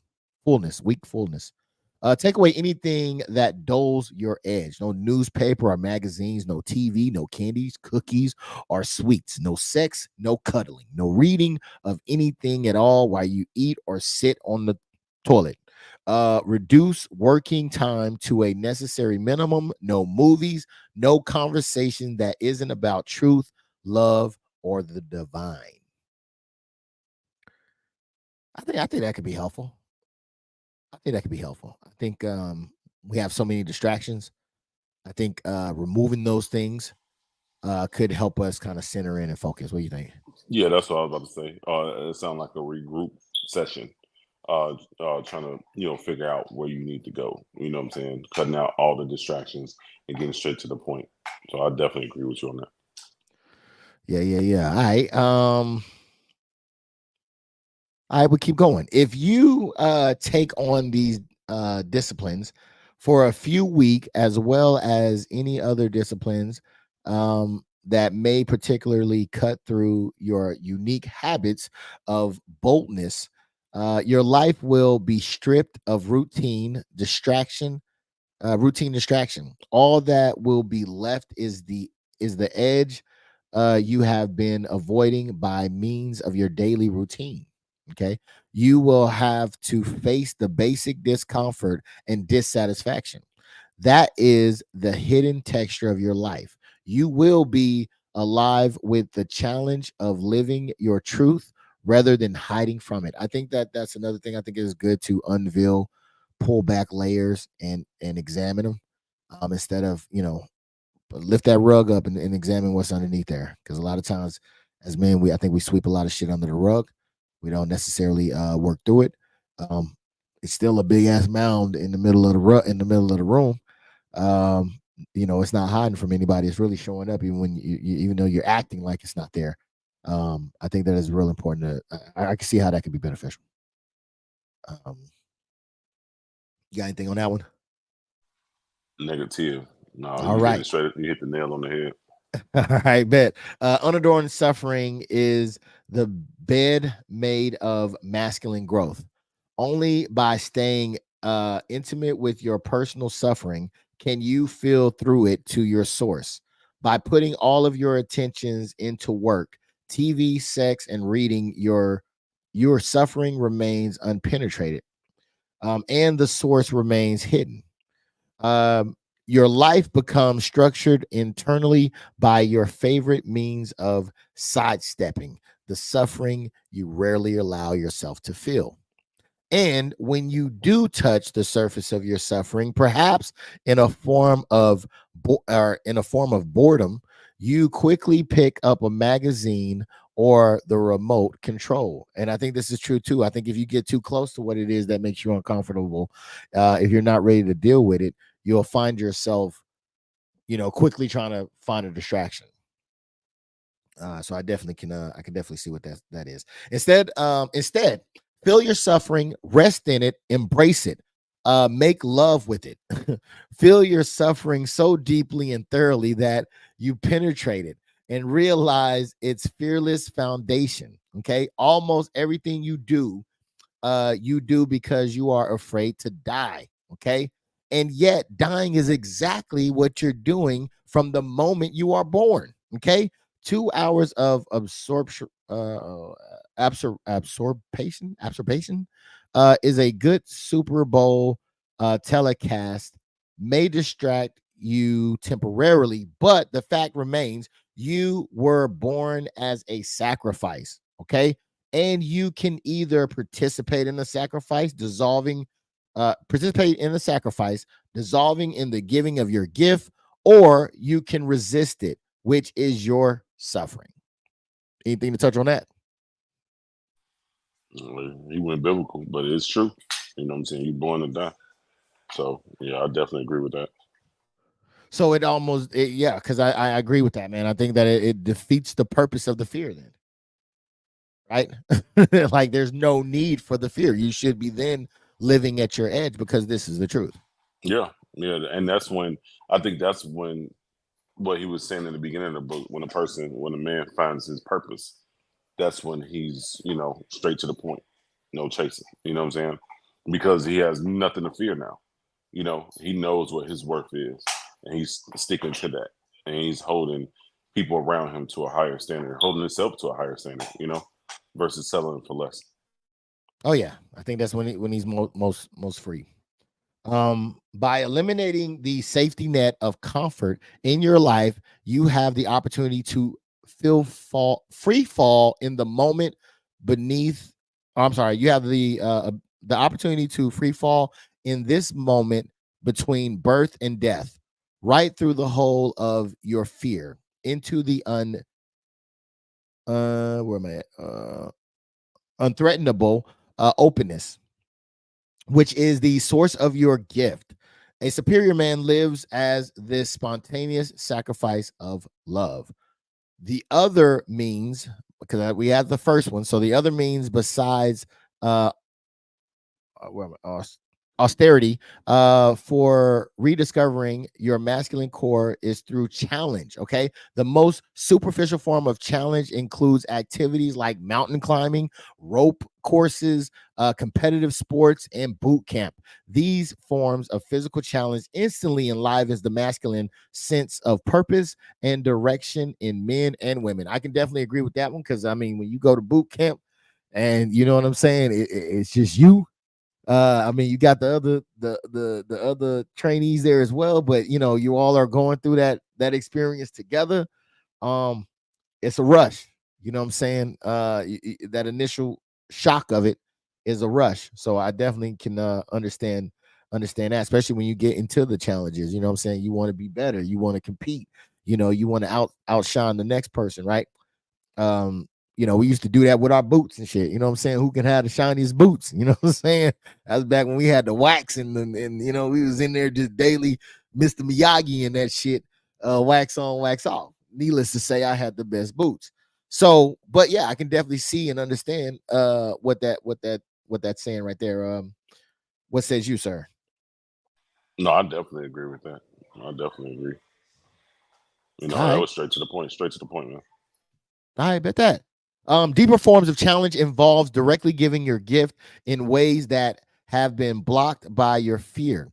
If you have always been afraid of public speaking, you can take on the challenge of speaking in public once a week for 3 months. If you fail and miss any appointments one week, the following week you must give 3 talks.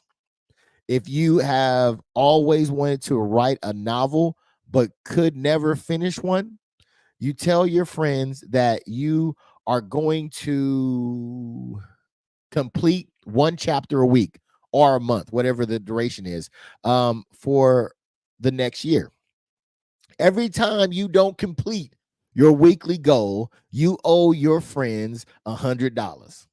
If you don't complete your yearly goal, you owe them $10,000. Talk to me. Hey, that's man. Talk about holding your foot to the fire right there. Hey, but I feel them in regards to that. You know, because you have to start somewhere. You know, if if you're not gonna hold yourself accountable, who's gonna hold you accountable? You know, so I definitely agree with that. Now, it's kind of getting outrageous with $100, $10,000, but I kind of feel them though. You know, in a sense, like um, you wasting time. You know, especially if you done told X amount of friends and family members that you're about to do X, Y, Z, and you don't at least try to achieve that goal. You wasting everybody's time. You know, you looking for a handout, so to speak, versus just pushing to fulfill your goal. So I kind of feel them on that, but I think 10,000 is a little rough. Hey man, when you make different money, you play different games. You know what I'm saying? Yeah, If yeah. you go to the casino, they got dollar tables. They probably even got, you know, quarter tables. You know what I'm Hmm. saying? All the way up to 1,000 hand. You know what I'm saying? Hmm. 2,000, 3, 5, 10. You know what I'm saying? You play on a different level. These guys actually obviously on a different level. However, I do think that the concept itself um means something, right? I do think that that's important. Um, because we know people who talk good, but they never deliver. You know what I mean? Like the ones with the high KDs. You know what I'm saying? They always woofing, but they never show up. They You know what I'm always talking talking, but they never show up, right? They never show up. They talk though. They talk a lot, but they never show up, man. And so if you're really dedicated to your craft and what you're doing, I think it doesn't make look, because I have a very small circle. And in that small circle, I could probably think of 2 people who I would be able to make the bet with and take the bet with, right? because this, I don't think this is for the lighthearted. This is for friends, right? Because this, to me, for me, I ain't gonna say it could end a friendship, but it could really damage one if you can't keep your word. You know what I'm saying? Like, because that means something. You know what I mean? Because I'm gonna be pissed if you didn't do it and you were supposed to. You know what I'm saying? Because I'm gonna hold you accountable for it. You know what I mean? So it's very yeah. I don't know if this is a black person thing. But that's the thing, though. We talked about that A word on many subjects in the past, but just about being accountable. A lot of us can point the blame to is this sex or this sex, but just being accountable, and actually appreciating your friendship or your mateship, or whoever you're in a relationship with, whatever. Just appreciating that. How far will you go to show them that this is authentic? A lot of people don't want to hold that, or they want to bullshit and beat around the bush instead of being accountable. That's the issue, especially in the United States. That's the main issue. Well, this ain't even involving relationship. This is involving friendship. No, that's what I'm saying. Friendship, mateship, courtship. You know what I'm saying? Like they yeah. kind of go hand in hand. But friendship, like you said, like it can definitely end a friendship if you're not sticking to your word. Yes. So in this particular section, we're talking men, and men being men, and men sharpening men, right? And No as a duty. man, if you can't, if you and you, Steve, you know me, you've been around to where other men don't stand on what they say, or they lie, even though if they're playing or whatever. But still, though, you're a man of your word. That's a saying for a reason. They don't say woman of your word, right? I've never heard that expression, right? But I've heard a man of your word, a man of, so that means something. So, you know what I'm saying? So I think that could really damage, but I think that it's also a great concept for real men to be able to hold other men accountable, for number one, to seek help, and then to hold them accountable. I think is a great thing, and something that's often lacking in our community, right? But I think that it's starting to grow. I think it's starting to grow, and I think it's starting to blossom out. And I think that men are now beginning to be men again. So I think that that's a great thing. I think being able to fellowship in that manner and take that on, I think is an awesome thing. You just gotta be careful with because you're gonna find out who your friends is. Like, you know what I'm saying? Like, you're gonna find out who's reliable. Real quick. Yeah. Bro. Quick. Yeah, you're gonna find out. So be careful with that one. That's all I'm gonna say. All right, gentlemen, be careful with that one, because that can get a little that can get a little messy. If you know you can't pay up, don't make that type of deal, but do what you can do. All right. The point is, there must be a consequence for freezing in the face of fear. All right, says the book. There are obvious consequences for freezing in the face of fear when mountain climbing or playing competitive sports. You must instill consequences throughout the rest of your life, unless you want to cling to the safety net of superficial pleasure. All right. The most potent form of masculine realignment. All right, let's get into this. Let's see what they talk about. Involves both austerity and challenge. Go to the middle of the woods by yourself with only survival necessities. Nothing nothing to read, nothing to do. Fast for food. Don't sleep for as long as possible. Challenge your attention with some practice, like chanting or ritual movements, so that your attention doesn't drift or become blamey or balmy, I think it was this. Open yourself and wait. Do not cover your suffering. Do not quit before you fall through the hole of your fear and emerge with a vision of your true mission, the unique form of your living sacrifice. Something you could do, something you couldn't do. What do you think? That's another kind of stretch, but hey, if you can survive in the woods, you know what I'm saying, with just survival tools, you can get it anywhere. It's just like going back to what you were talking about with going into basic training with all the other trainees. Everyone like what they say, iron, steel sharpens steel, iron sharpens steel, whatever. Um, and you have the like caliber of people around you, you're gonna be better. You're gonna be is gonna put you in survival mode. You're gonna have a better outlook in regards to certain situations. So I definitely agree with that. For sure. I'm about to speed this up a little bit. I'm coming up on time. The Oh most yeah, we potent form pushing of 2 hours masculine. in it. Yeah. Yeah, I definitely agree with that, man. I think that it could definitely I think that it's doable, but I don't think it's doable at the same time. I feel like you can do it, but jobs, life, I think you have to set some time aside to do it. It could be very enlightening, especially when you start doing your searching internally. This kind of isolation and challenge is an extremely important form of masculine vision questing. That's almost what it reminds me of. It's like a vision quest, right?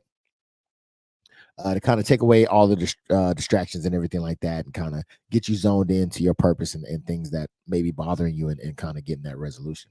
Just as your woman must regularly spend time with only women, you must regularly spend time with only men, at least once a week. Get together with your men friends to serve one another. Cut through the bullshit and talk with each other straight. If you feel your friend is wasting his life, tell himself, um, because you or I guess tell him because you love him. Welcome such criticism from your friends, suggest challenges for each other, and take on in order to bring each other through the fears which limit your surrender and gifting. Always agree on consequences for not persisting in the challenge. For instance, if you agree to ravish your woman for 3 hours every other day for a week, then also agree to mow your friend's yard if you miss a day of ravishment. What do you think about that? Hey, hey, like I said, hold your foot to the fire. I mean, you could do it, but you got to be a man of your word and stand up on it. You got to stand on business versus, just bullshitting and not doing it, because then a lot of people people can start losing trust and faith in you, and knowing that, oh, you're not going to come through. I already know, you're not reliable. So why are we even talking about this? But like you said, getting straight to the point, cutting through the BS, and letting your friend know that he's full of shit. You know what I'm saying? Let's call it a spade or ace of spade. You know what I'm saying? Like, it's straight to the point. So, you gotta do it. You gotta do it. Because what's the point of keep bullshitting or feeding a lie? Because it's just gonna grow into a bigger lie. And then you're gonna be disappointed anyway. So you might as well just cut to the chase. Yes, sir. All right. Book goes on to say, make sure that you arrange for your woman's rejuvenative time and your own. Otherwise, you will rot in the cushion of uh, bargain stagnation and sexual neutralization, which pad your true edge, so you're not sharp as much of living your gift in the relationship. Agree. All right, last chapter. All right. last Are you serious? I chapter. thought this was the last chapter. No, I thought that. this is the last chapter. Have no fear, though. It's a Oh quick wow, one. It's gotcha. a quick one. Practice dissolving. Okay, like dissolving in the intensity of any orgasm. A man's greatest desire is to be utterly released. Says the synopsis. All right. So the book goes on to say, moment by moment, practice loving through your woman and the world, allowing the force of your surrender, and transform every moment into an orgasm of divine dissolution. Embrace every moment of experience as a lover and trust whatever direction love moves you. die in the giving of your gift. So you don't even notice you have stopped holding onto yourself. Fear is your final excuse. Don't fight it. Love through it. And that is it. Hey, we made it to the end, man. Give me something.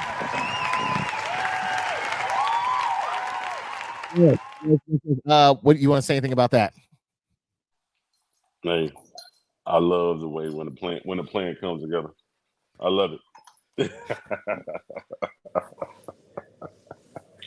I tell it you, is what man. it is. I really feel that he did his thing.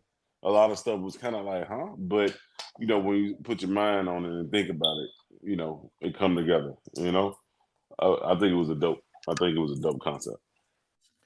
Yeah, and I won't even say a lot of it. I'll say a little bit of it. I think a lot of it was great information. I think it was a different perspective. I think that it gave a lot of great insight to how we could be doing it wrong, or how we could do it right, or how we could do it differently. Right. Some stuff I think pick up, some stuff I think we left where it was. All right. I ain't singing and dancing in the woods. That just ain't happening. But I do think that there should be a fellowship of some kind, right? A thing of where we do hold each other accountable and strengthen each other as well, right? Being able to show, hey, man, you can do better here. I don't think that there's anything wrong with that, or saying, hey, man, tighten up here. You know what I'm saying? Focus there. I think this is a good thing. I think that another perspective is not that bad, because we're in the thick of it, man. So I think that it really could help to have a different perspective. So yeah, I'm with you on that one, man. Crazy. Thank you all for being here. Thank you all for hitting the like. Whoever hit the like, I appreciate you. Thank you so much for supporting the stream thus far. It's not the beginning and it's not the end. All right. What I do want to do, though, is I want to challenge all the guys and the ladies, whoever's here, whoever wants to be here, to find 5 things that stood out to you, whether you liked it, disagreed with the book. Find 5 things that you liked, didn't like, or whatever. Okay, I want to talk about it next time we come back. I'm going to open up the phone lines. I might even just drop the link, let people come on, talk about it, and discuss it, right?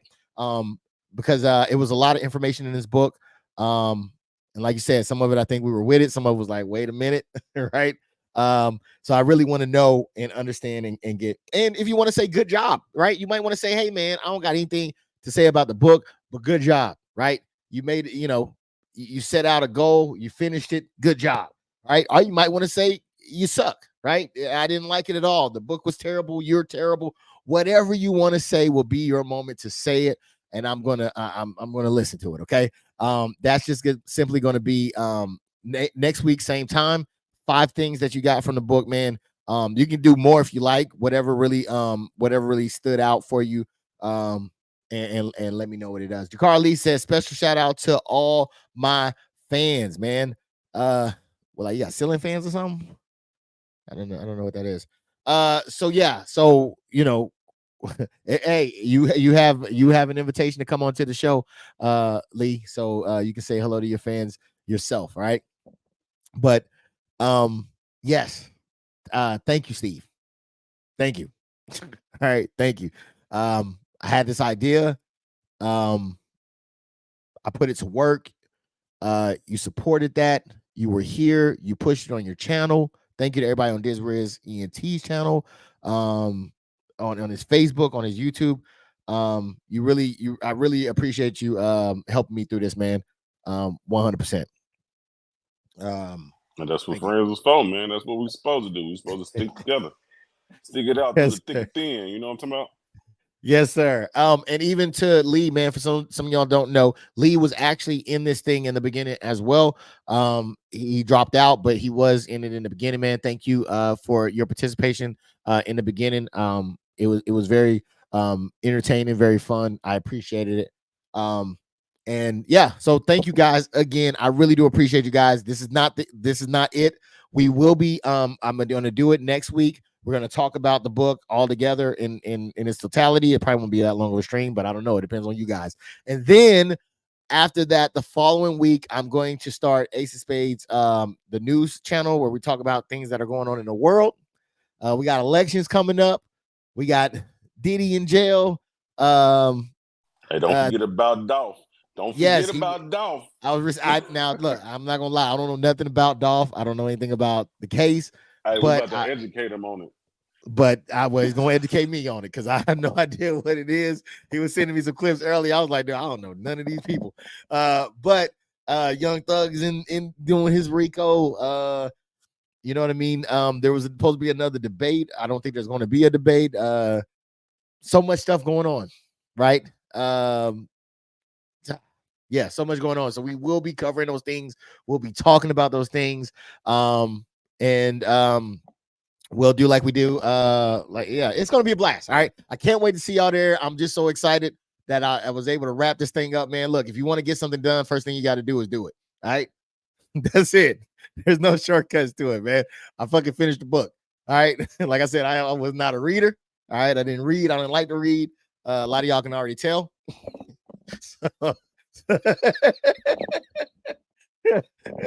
They used to, before there was a book, they were always clowning me on my reading.